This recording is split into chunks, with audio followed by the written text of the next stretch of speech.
दोस्तों इमेजिन कीजिए, आप एक बहुत पतली सी गली से गुजर रहे हैं जहां चारों तरफ कांटे बिछे हुए हैं और हर मोड़ पर आपको कांटा लगने का डर सता रहा है। और जब ये कांटा चुभता है तो आपको एक असहनीय पीड़ा से होकर गुजरना पड़ता है।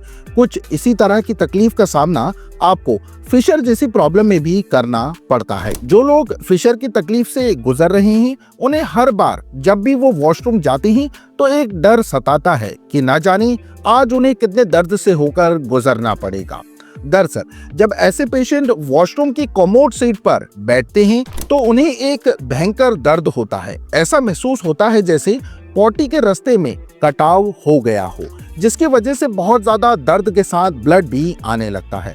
शुरुआत में ये परेशानी दूसरों को बताने में भी अजीब सा महसूस होती है, लेकिन धीरे धीरे पेशेंट की फिजिकल हेल्थ के साथ साथ मेंटल हेल्थ पर भी इसका असर पड़ने लगता है और वो समझ नहीं पाते कि अब वो कैसे इस असहनीय दर्द से निजात पाएं। लेकिन दोस्तों, अब आपको घबराने की जरूरत नहीं है। आज की ये वीडियो खास उन लोगों के लिए है जो इस बीमारी से जूझ रहे हैं। आज की इस वीडियो में ना केवल आपको इस तकलीफ से राहत आप कैसे पाएंगे ये बताऊंगा, बल्कि एक ऐसा रामबाण नुस्खा भी बताऊंगा जिससे आप फिशर की प्रॉब्लम से हमेशा हमेशा के लिए छुटकारा पा लेंगे। बस आपसे रिक्वेस्ट है कि आप वीडियो को एंड तक देखें, जिससे दी गई जानकारी से आप रूबरू हो सकें, क्योंकि आपने ये कहावत तो सुनी ही होगी कि incomplete knowledge is like poison. नमस्कार दोस्तों, मैं हूं आपका दोस्त कम होस्ट डॉक्टर सहज जोशी और मैं एक होम्योपैथिक डॉक्टर हूं और आपकी परेशानी से जुड़ी वीडियोस लाता रहता हूं।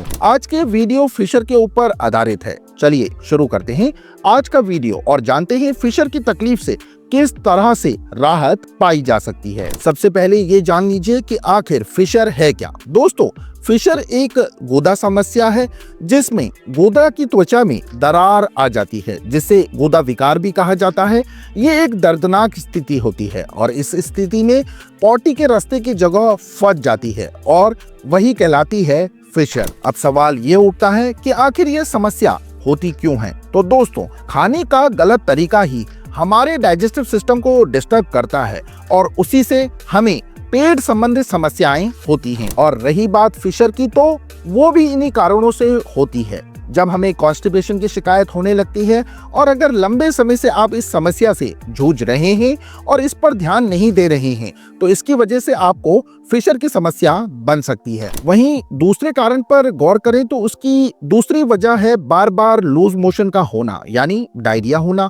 ऐसी सिचुएशन में भी गुदा की त्वचा कमजोर हो जाती है और फिशर बन जाता है। अब अगले कारण की बात करें तो ये कारण हमने खुद ही इजाद किया है और वो है हमारा खान पान। यानी अगर हम तेल मसालों से बनी चिकनाई वाली चीजों का सेवन ज्यादा करते हैं और पानी की मात्रा कम लेते हैं तो इससे हमारा डाइजेशन पर असर पड़ता है।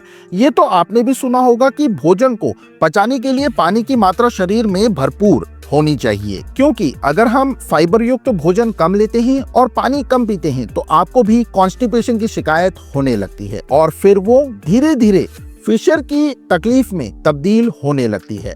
अब अगले मुख्य कारण की ओर बढ़ते हैं और वो चौथा मुख्य कारण है पानी की कमी। अगर हमारे शरीर में पानी की कमी होती है तो आपका मल यानी पॉटी सख्त हो जाएगी, जिससे यह समस्या बढ़ सकती है। पांचवा कॉमन रीजन जो देखा गया है वो है लेडीज में प्रेगनेंसी के दौरान या फिर डिलीवरी के बाद उन्हें फिशर की समस्या का सामना करना पड़ता है। तो दोस्तों, ये थे वो मुख्य 5 कारण जिनकी वजह से एक असहनीय दर्द यानी फिशर जैसी तकलीफ का जन्म हो सकता है। अगर आप सर्च करने बैठे तो आपको पाइल्स, फिस्टुला और फिशर जैसी समस्या से जूझते हुए कई पेशेंट्स देखने को मिल जाएंगे, लेकिन आपको घबराने की जरूरत नहीं है, क्योंकि आज मैं इसी समस्या का हल लेकर आया हूं और वो है होम्योपैथिक मेडिसिन, जिनका इस्तेमाल कर आप बिना ऑपरेशन के भी ठीक हो सकते हैं। अगर आप भी ऐसी किसी समस्या से जूझ रहे हैं तो मैं आपको सजेस्ट करूंगा कि आप एक अच्छे क्वालिफाइड होम्योपैथ डॉक्टर से कंसल्ट करें या फिर आप मुझसे भी संपर्क कर सकते हैं। मेरा नंबर स्क्रीन पर दिया हुआ है। तो चलिए दोस्तों, बिना वक्त गवाए हम आपको कुछ घरेलू नुस्खों से भी रूबरू करा देते हैं जो आपकी इन समस्याओं से आपको परमानेंट छुटकारा दिलाएंगे। और वो कौन सा लोशन है जिसे एनस में लगाने से फिशर से होने वाली तकलीफ से जबरदस्त आराम मिलेगा। तो दोस्तों टिप नंबर 1 है नारियल का तेल और हल्दी का लेप, जिसे लगाने से कैसा भी घाव हो वो भर जाता है, क्योंकि हल्दी में एंटीसेप्टिक गुण पाए जाते हैं और ये इन्फेक्शन को रोकने का काम भी करते हैं। और वहीं नारियल का तेल घाव को भरने का काम करता है और हल्दी सूजन को कम करने का काम करती है। इसलिए अगर लैट्रिन के रास्ते में स्वेलिंग है या जलन है तो इस लोशन से जलन कम हो जाती है। मैं आपको सजेस्ट करूंगा कि आप कुछ दिनों तक इसे रेगुलर इस्तेमाल करें और इसे लगाने का तरीका बहुत सिंपल है। आप इसे रात में सोने से पहले और सुबह नहाने के बाद अफेक्टेड एरिया में लगा लें, जिससे आपको बेहद फायदा मिलेगा। दूसरी टिप की बात करें तो वो है एलोवेरा जेल, जिसको लगाने से स्वेलिंग और दर्द में राहत मिलती है। आपको करना बस इतना है कि आपको एलोवेरा को साफ करके उसमें से जेल निकालना है, फिर उसे अफेक्टेड एरिया या पोटी वाले हिस्से में लगा लेना है। अगर आपके घर में एलोवेरा नहीं है, जेल नहीं है, तो मार्केट में भी आपको बना बनाया एलोवेरा जेल मिल जाएगा, जिसे आप ठीक उसी तरह से अप्लाई कर सकते हैं रात में सोने से पहले और सुबह नहाने के बाद, जिससे आपको काफी आराम मिलेगा। अब बात करने जा रहा हूं एक ऐसे चमत्कारी तेल की जिसे हमारी नानी दादी के समय से ही गुणकारी तेल माना जाता है, और ये तेल है जैतून का तेल। इसे इंग्लिश में ऑलिव ऑयल कहा जाता है, जिसमें नेचुरल ल्यूब्रिकेटिंग गुण होते हैं। इसका इस्तेमाल करने से भी आपकी तकलीफ में आपको आराम मिलेगा। अब हम बात करने जा रहे हैं एक ऐसे लाभकारी उपाय के बारे में जिसे रामबाण उपाय कहना गलत नहीं होगा। इसमें हमें गर्म पानी या गुनगुने पानी को एक टब में डालकर उसमें बैठना है। यह प्रक्रिया भी काफी असरदार साबित होती है। अब इसमें करना क्या है वो भी जान लीजिए। आपको एक टब में गुनगुना पानी लेना है और उसमें 10 से 15 मिनट तक बैठना है, और ऐसा आपको सुबह और शाम दोनों वक्त करना है, जिससे लैट्रिन की जगहों की मांसपेशियों को रिलैक्स मिलेगा और इससे लैट्रिन की जगहों पर हो रही स्वेलिंग कम हो जाएगी और आपकी तकलीफ में भी आपको आराम मिलेगा। 5वां उपाय है घी। अगर आप घी लगाते हैं तो उससे भी आपको दर्द में फायदा होगा।